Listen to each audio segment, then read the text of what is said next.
Бияқта ошо англис тил мугалимгеле экен, анан өтүп турбайсыңарбы деп жазат. Макул, эмне эч нерсем кетип аткан жок, барып келейин десем эле, мен даже полигон жанында экенин билчү эмесмин. Жөнүнө келдим, балдар келди. Көрөтүм, ошойдо эле калып калдым биякта, билбей эле калдым кантип.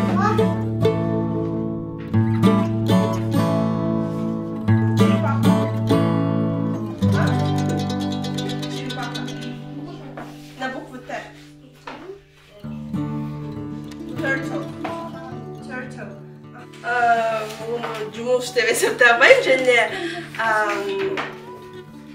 өзүмдө бош убакыт болгондо келемин. Ишемби күндөрү. Анан бияка мен биринчи англис тилди үйрөтөм деп келгенмин, бирок азыр англис тил эмес эле, жөн эле балдар менен ойноп, англис тилди үйрөнүп, сүрөт тартып ушундай да.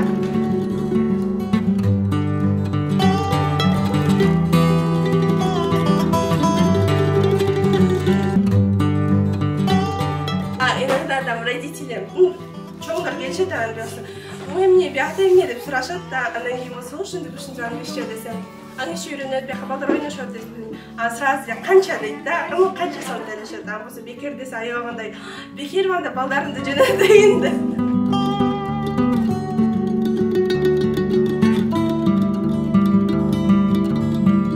Бияк прям аябай жагат, мен 2 саат жол жүрөм, анан ысык, анан устак, анан кышында болсо холодно, полигон жанында да.